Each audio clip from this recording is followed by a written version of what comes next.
I'm Hartley Newell-Acero, the Outreach Coordinator for Sawtooth Mountain Clinic, and this is the topic of the month.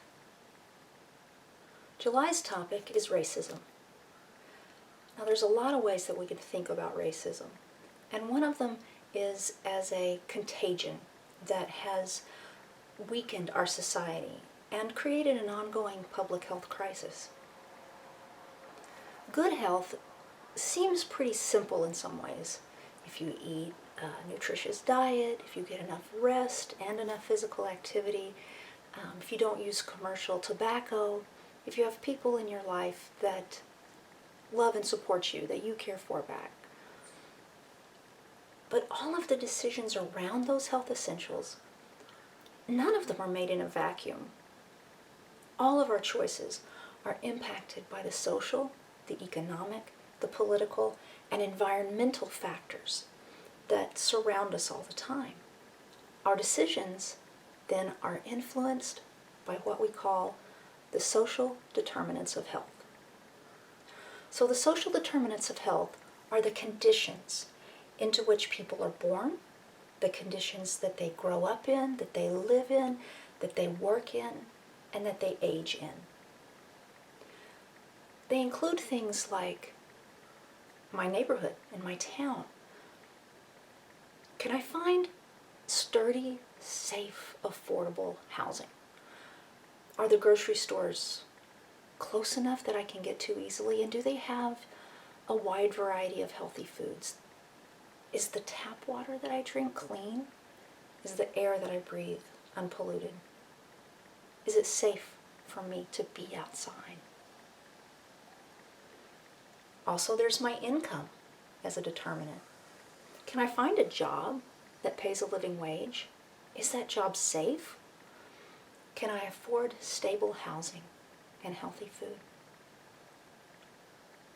A person's education is also a social determinant of health. So these would be questions like, are the local schools well funded enough that they can provide a good education for children? Are there programs for early childhood? How many of the teens graduate from high school? And of those kids, how many of them are able to go on to higher education if that's what they want? Another determinant would be my community. Do I have the opportunity to participate in the decision-making process about things that impact my life? Is my neighborhood policed fairly? Is there safe and reliable public transportation?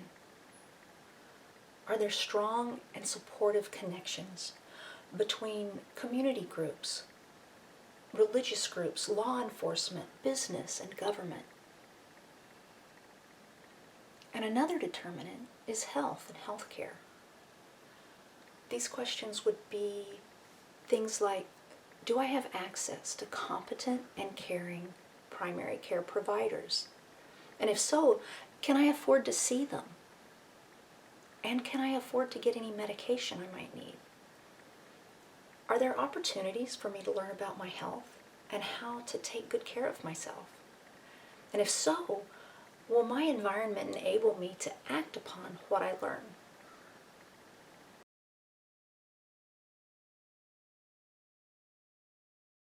If you think about all these questions and their answers, if enough of those answers are no, then a person's own desires and decisions will be defeated. For instance, what if you wanted to eat a healthy diet, but you don't make enough money to buy nutritious food? There isn't a grocery store nearby that you can get to. And that even if you could get hold of that food, you don't really have a way to get it home.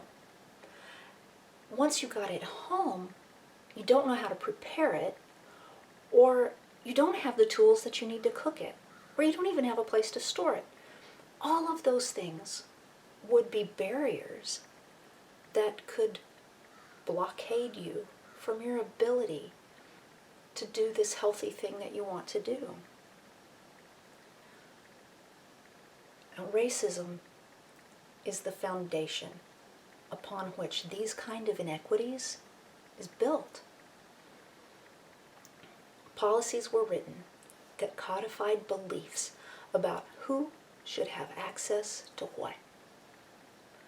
Systems were put into place that allowed these inequities to become woven into the fabric of our society. And environments were created that cemented these systems into place and then snuffed out changes before they could take hold and spread. For health equity to be possible, the social determinants that affect health will have to be rebuilt. Sawtooth Mountain Clinic is proud to be part of the community health center movement that started in the 1960s to address these very issues. We're proud to be part of this rebuilding.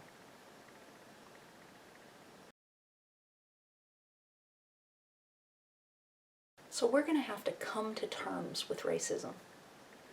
And when I say come to terms, I mean that in a really literal sense. Pick any topic, and if you want to have a productive discussion about it, everybody that's involved in that discussion needs to have a shared understanding of the words that are being used. Now, talking about racism can be difficult, but it is crucial for our well-being as individuals and as members of communities. The more clearly that we can understand somebody's terminology, the deeper our insights, the more relevant our responses, and the more healing our resulting actions can be.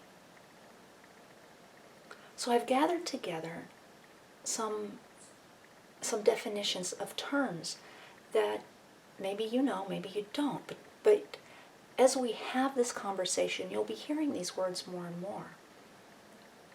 This is not an exhaustive list by any means, but it is a place to start. So what about the word race? Did you know that that is a made-up social concept? It's not a biological fact, but it's often used to support worldviews that see some groups of people as superior and other groups of people as inferior. So what is racism? It's a system of structuring opportunity and assigning value based on the social interpretation of how one looks, which is what we call race, that unfairly disadvantages some individuals and communities, unfairly advantages other individuals and communities, and saps the strength of the whole society through the waste of human resources. What does it mean to be anti-racist? Being anti-racist results from a conscious decision to make frequent, consistent, equitable choices daily, and to actively examine our own thoughts and actions. If we don't purposefully make anti-racist choices, we will unconsciously uphold aspects of white supremacy, white dominant culture, and unequal institutions and society. Being racist or anti-racist is not about who you are. It's about what you do. Privilege. Privilege is unearned social power accorded by the formal and informal institutions of society to all members of a dominant group, such as white privilege or male privilege. Privilege is usually invisible to those who have it because they're taught not to see it. But nevertheless, it puts them at an advantage over those who do not have it. Implicit bias.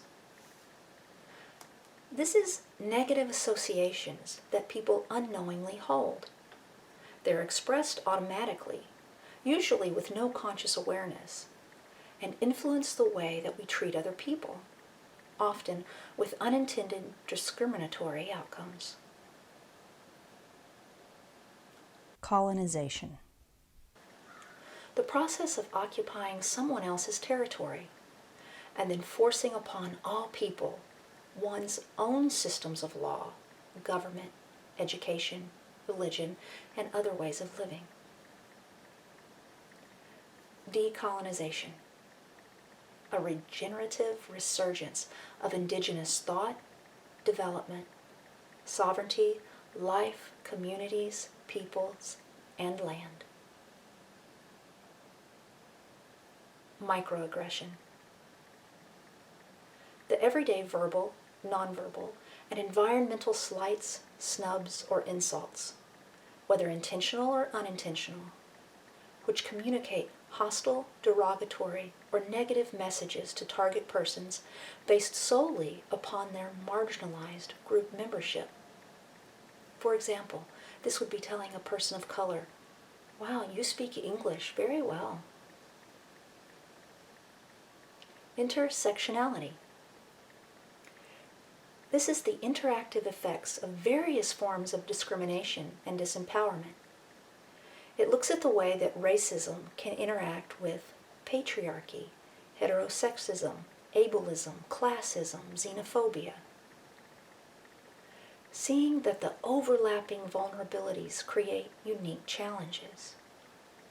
For example, how might the life of a black disabled person be different than the life of a white disabled person? Ally. Someone who makes the commitment and effort to recognize their privilege based on gender, class, race, sexual identity, etc., and work in solidarity with oppressed groups in the struggle for justice. Allies understand that it is in their own best interest to end all forms of oppression, even those that they may benefit from in concrete ways. I encourage you to dive deeper. Each one of these terms has a link to the site where I got the information, so you can learn more about these ideas. Thanks for watching.